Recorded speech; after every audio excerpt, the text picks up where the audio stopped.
আজকে আমি BBA second year accounting department এবং বিবিএ থার্ড ইয়ার ম্যানেজমেন্ট ডিপার্টমেন্টের পরিসংখ্যান বইয়ের খুবই গুরুত্বপূর্ণ একটা অধ্যায় নিয়ে আলোচনা করব।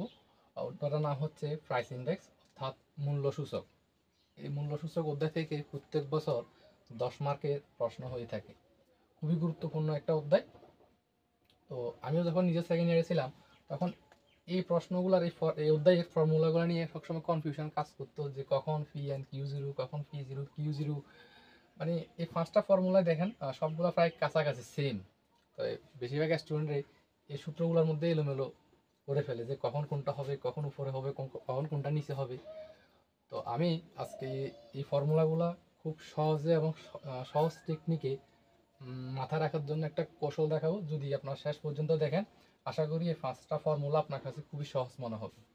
মূলত প্রাইস ইন্ডেক্স ব্যবহার করা হয় মূল্যস্ফীতির পরিমাণ জানার জন্য, বাণিজ্যিক উৎপাদন বিশ্লেষণের জন্য এবং জীবন খরচ পরিমাণের জন্য। ঠিক আছে? তো আমরা ওই ফর্মুলাগুলোর মধ্যে দুইটা জিনিসই দেখি, একটা হচ্ছে ও আর একটা হচ্ছে এন। ও হচ্ছে, ও দিয়ে বোঝানো হয় আসলে বেস ইয়ার, এবং এন দিয়ে কারেন্ট ইয়ার। অর্থাৎ ফির সাথে যদি জিরো থাকে এটা হচ্ছে প্রাইস বেস ইয়ার, আর যদি কিউর সাথে জিরো থাকে এটা হচ্ছে বেস ইয়ার কোয়ান্টিটি। কিউ দিয়ে কোয়ান্টিটি বোঝায় এবং ফি দিয়ে প্রাইস বোঝায়। ঠিক আছে? আর এন দিয়ে বোঝানো হয় কারেন্ট ইয়ার, অর্থাৎ ফি এর সাথে যদি এন থাকে এটা হচ্ছে প্রাইস কারেন্ট ইয়ার, আর কিউর সাথে যদি এন থাকে এটা হচ্ছে কোয়ান্টিটি কারেন্ট ইয়ার। ঠিক আছে? তো আমরা এই ফর্মুলাগুলোর মধ্যে এগুলোই দেখতে পাবো। তো এখন আমি এই ফর্মুলাগুলা সহজে মাথায় রাখার জন্য একটা টেবিল তৈরি করব। ওই টেবিলের মাধ্যমে আমি এই ফর্মুলাগুলা খুবই সহজে মাথায় রাখতে, যাতে এলোমেলো না হয়, এটা দেখিয়ে দিব। ঠিক আছে? আচ্ছা, ওই ফর্মুলাগুলো মনে রাখার জন্য আমি যে চকটার কথা বলেছিলাম সেটা হচ্ছে যে এই টেবিলটা মাথায় রাখতে হবে। আমি আজকে যেভাবে বুঝিয়ে দিব, যদি আপনি ওভাবে একটু প্র্যাকটিস করেন, আমার মনে হয় না যে আপনি এই সূত্রগুলো নিয়ে আর এলোমেলো করা লাগবে। অর্থাৎ আপনি ঠিকঠাক সূত্রটা বসাতে পারবেন যখনই আপনাকে যে পদ্ধতিতে প্রাইস ইন্ডেক্সটা বাই করতে বলবে। আশা করি আপনি ভুল করবেন না।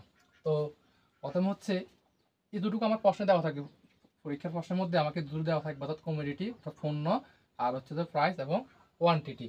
প্রাইসটা হচ্ছে একটা কারেন্ট ইয়ার এবং হচ্ছে একটা বেস ইয়ার, আর একটা কারেন্ট ইয়ার কোয়ান্টিটি এবং বেস ইয়ার কোয়ান্টিটি। ঠিক আছে? তো এই দুটো আমার প্রশ্নে দেওয়াই থাকবে, আমাকে আলাদা করে আবার 4টা চক কেটে নিতে হবে। তো আমি কেটে নিলাম, একটা, দুটা, তিনটা, 4টা চক কেটে নিলাম। তো 4টা চক কেটে নেওয়ার পরে আমাকে যে কাজটা করতে হবে, এই যে সূত্রগুলো দেখছেন, 5টা সূত্র, এই 5টা সূত্র ভালোভাবে মাথায় রাখার জন্য একটা টেকনিক অবলম্বন করতে হবে। সেটা হচ্ছে যে আপনাকে প্রত্যেকটা ঘরে আলাদা আলাদা করে, অর্থাৎ এই ফি কিউ, এখানেও সেম ফি কিউ, ফি কিউ, ঠিক এইভাবে ফি কিউ, ফি কিউ 4টা করে আলাদা আলাদা করে বসাতে হবে। ঠিক আছে? এই যে ঠিক আমি এখানে যেভাবে আগে বসিয়েছি, ঠিক আমি আবার বসিয়ে দেখে দিচ্ছি যে ফি কিউ 4টা করে আলাদা করে আবার নতুন করে আপনি পরীক্ষা খাতার মধ্যে এভাবে চক কেটে নেবেন। এটা তো প্রশ্নে দেওয়া থাকবে, এটা দেখে দেখে তুলবেন, পাশাপাশি একই বক্সের মধ্যে আরও 4টা ঘর কেটে নেবেন।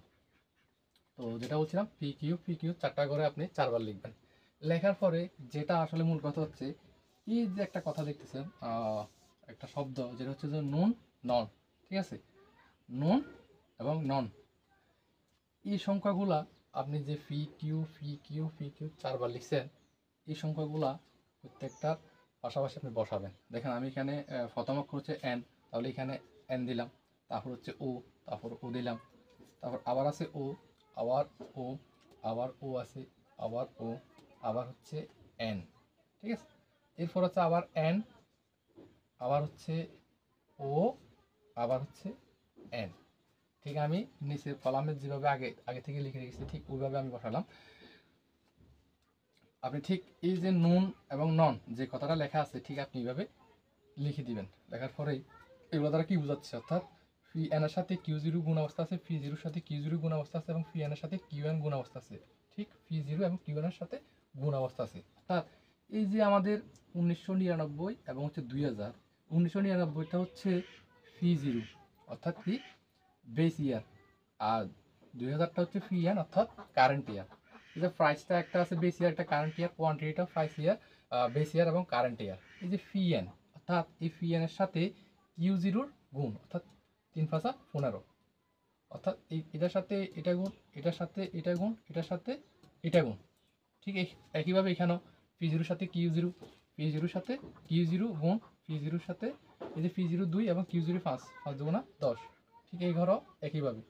ঠিক 3 নম্বর কলামটাও ঠিক এইভাবে যে পি এন এবং কিউ এন এটার সাথে এটা গুণ, আবার ঠিক একদম শেষ কলামটা পি জিরো এবং হচ্ছে কিউ এন এটা গুণ। তো গুণ করে আমরা যোগ করব সামেশান, এই ঘরের নাম হচ্ছে কি পি এন কিউ জিরো, তো যোগফল আসছে 31। ঠিক এই ঘরটা আছে কি পি জিরো কিউ জিরো, এটার যোগফল হচ্ছে 24, এবং এখানে আছে পি এন কিউ এন এটার যোগফল হচ্ছে 27, এবং পি জিরো কিউ এন এটার যোগফল হচ্ছে 23। তো আমি এই ছকটা তো বুঝিয়ে দিলাম। আশা করি এই ঘরগুলা কীভাবে আসছে এবং কত সহজে বসাতে পারবেন, এই জাস্ট এই কথাটা যদি আপনি মাথায় রাখতে পারেন, তাহলে আমার আশা করি আপনার এই টেবিল নিয়ে কোনো প্রশ্ন থাকবে না। এখন কথা হচ্ছে আমার এই ফর্মুলাগুলা আমরা কখন কোন ফর্মুলা ইউজ করব এবং কিভাবে এই কথাগুলা মাথায় রাখবো।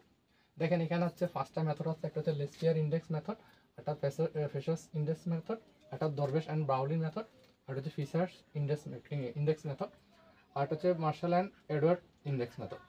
অর্থাৎ প্রাইস ইন্ডেক্সের এই 5টা সূত্র আছে। আপনাকে যে সূত্র ব্যবহার করে প্রাইস ইন্ডেক্স বাইর করতে বলবে, আপনাকে অবশ্যই ওই সূত্রটা ঠিকঠাকভাবে বসাতে হবে। এখন দেখেন যে লেসপিয়ার ইন্ডেক্স মেথডের যে সূত্রটা ওপিএন দিয়ে বোঝানো হচ্ছে যে প্রাইস ইন্ডেক্স।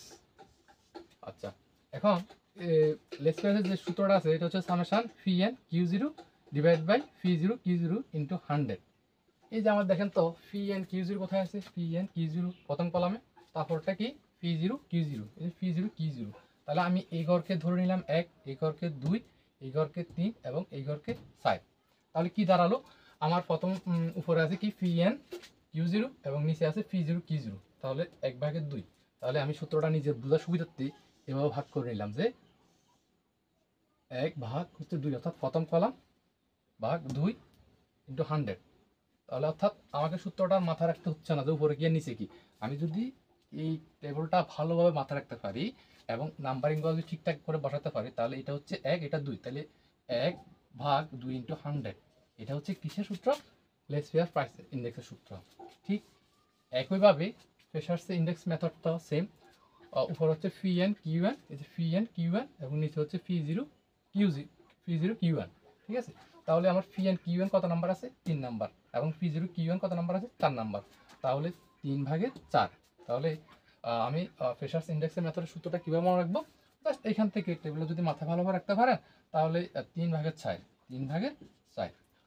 শেষ ইন্টু 100 শেষ। আমি আশা করি 2 নম্বর ফর্মুলাটাও সহজে বোঝাতে পারছি। এই বাকি সূত্রগুলার মাথা রাখার জন্য প্রথম 2টা সূত্র খুবই গুরুত্বপূর্ণ, কারণ এই 2টা সূত্র থেকে ওগুলা কপি, অর্থাৎ এই 2টাকেই আপনার ফলো করে সূত্রগুলো আসছে। দেখেন একদম সহজ। আচ্ছা দেখেন প্রথম সূত্রতে কী ছিল, summation P N Q zero divide by P zero Q zero. ঠিক দরবেশ অ্যান্ড বাউলির সূত্রটা তো হচ্ছে সেম, একই কথা, হচ্ছে P N Q zero P zero Q zero plus P N Q N P zero Q zero divide by 2 into 100। অর্থাৎ just এই 2টা সূত্রকে যোগ করে 2 দিয়ে ভাগ করছে, এটা হচ্ছে কি দরবেশ অ্যান্ড বাউলির প্রাইস ইন্ডেক্সের সূত্র। তো আপনি যদি এইভাবে মাথা রাখতে কষ্ট হয়, জাস্ট ওই যে ফর্মুলা এটা যে 1/2 যোগ 3/4 ডিভাইড বাই 2, অর্থাৎ ঠিক এই টেবিলটা যেভাবে নাম্বারিং করছেন ঠিক এইভাবে বসাই দিবেন, দরবেশ অ্যান্ড বাউলির সূত্রটা হয়ে যায়। এবার 4 নম্বর হচ্ছে যে ফিশার্স ইন্ডেক্স মেথড, হচ্ছে root over summation P N Q zero divide by summation P zero Q zero into summation P N Q N divide by P zero Q zero into 100। ঠিক একই সূত্র, এই যে